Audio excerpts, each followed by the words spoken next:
It go like, oh, break me for so fucking done with you, girl. So fucking done with all the game.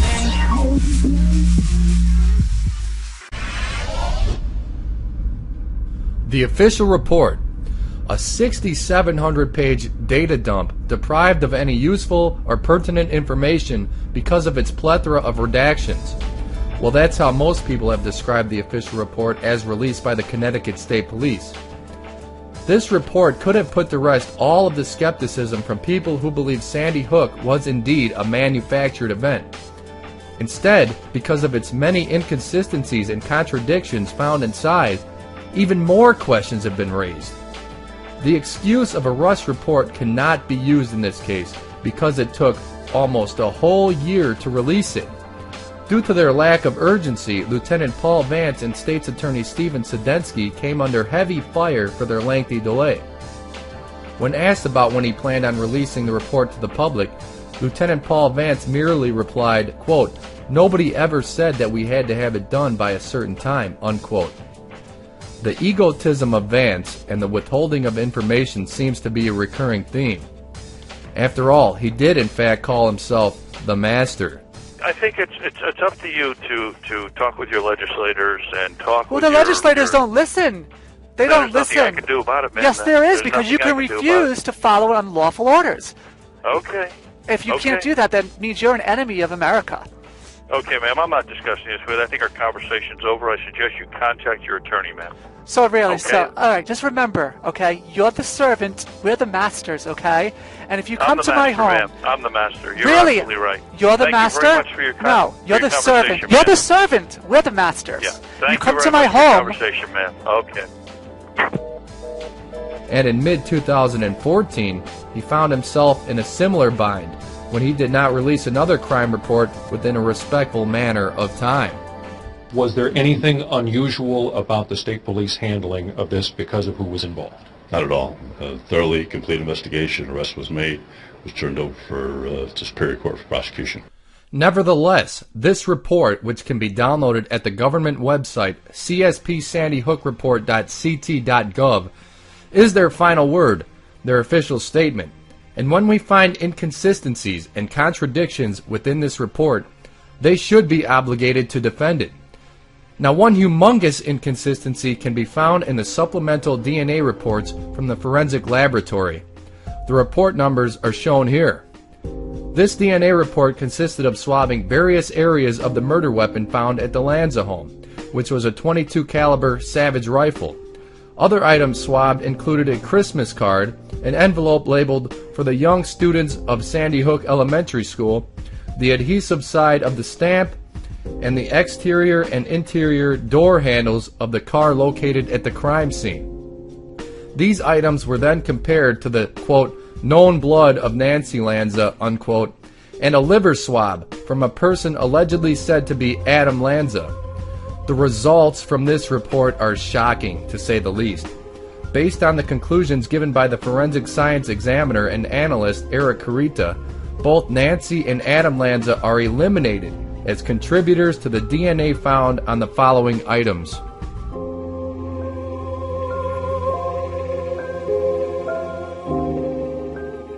In fact, the only items swabbed that could be connected to an Adam Lanza are mixtures. Now, a DNA mixture is a given sample that contains the DNA of more than one individual. If you were thinking that Nancy Lanza's DNA would be one of the individuals included in the mixture, you would be wrong.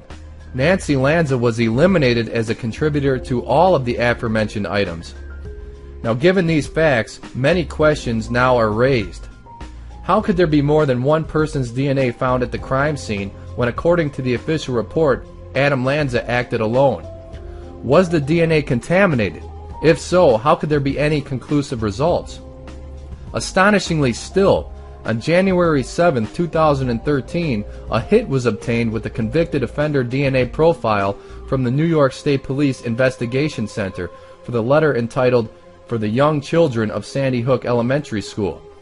Who is this New York convict, and what are his connections to the school, and to Adam and Nancy Lanza for that matter? Was there ever a follow-up? This seems as if it should be treated with the utmost importance. So why was it swept under the rug, hidden in a 6,700-page pile, and never addressed publicly?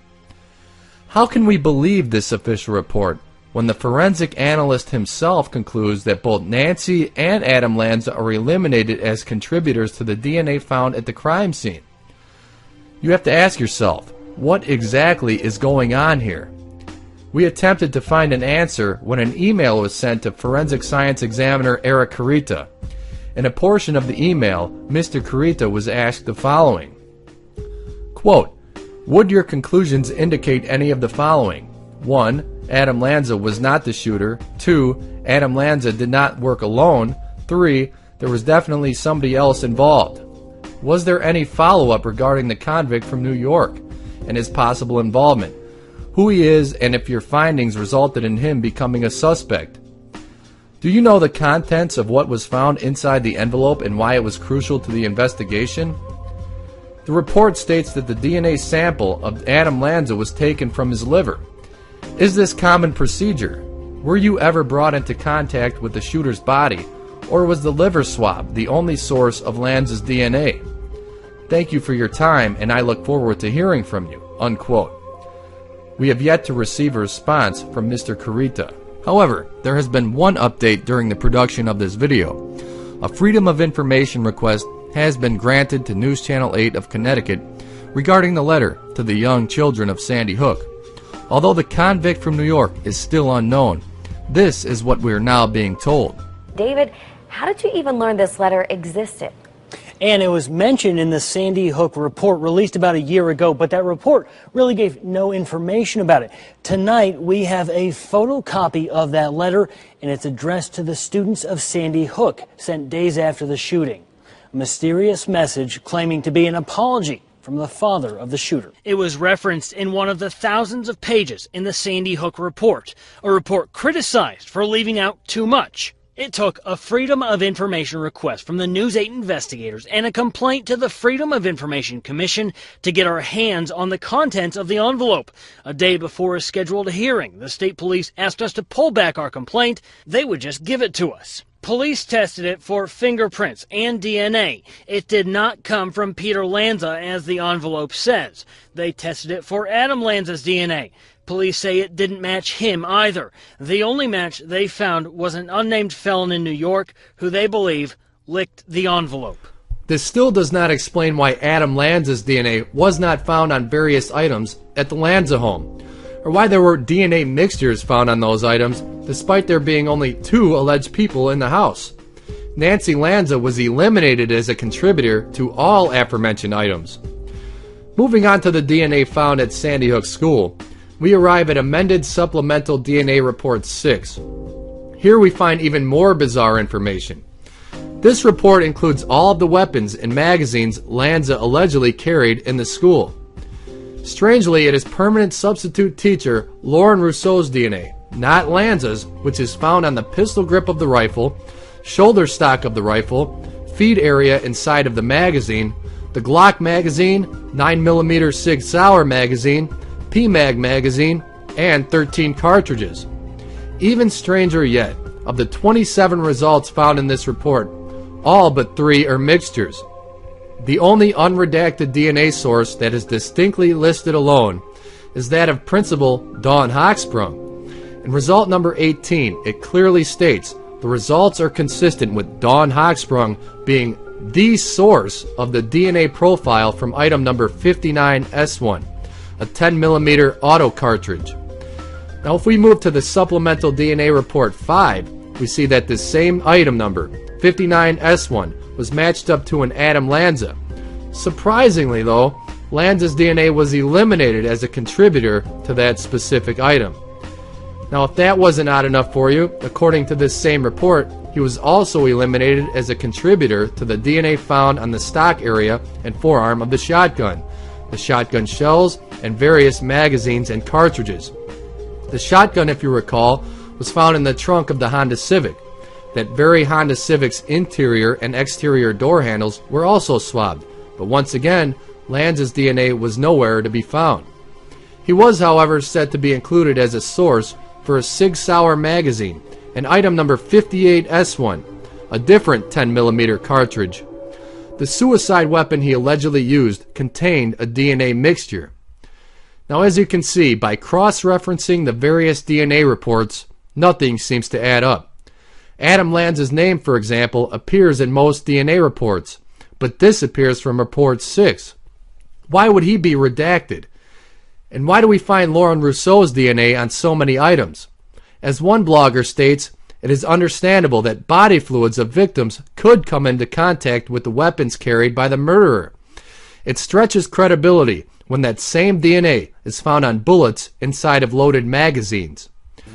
Was the supplemental DNA report deliberately designed to confuse and beguile the public in an effort to cover up the truth? If not, what are we supposed to make of these anomalous findings? The forensic science examiner is silent, so we can't expect to find an answer there. We could ask the lead Sandy Hook investigator from the Western District Crime Squad, but he, William Podgorski, age 49, died suddenly of an undisclosed illness.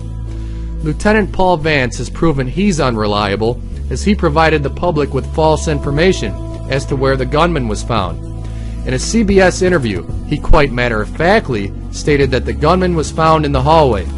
However, we learn he was supposedly found in the classroom. And where was the gunman found? In the hallway. Outside a classroom. Correct. Perhaps the press would help investigate these seemingly blatant inconsistencies. However, they have proven as well to be silent on such issues. The organization Ablechild stated it best. Prior to the release of the investigative report, the Courant was all over the shooting at Sandy Hook, but has failed to report on investigative details that scream for answers.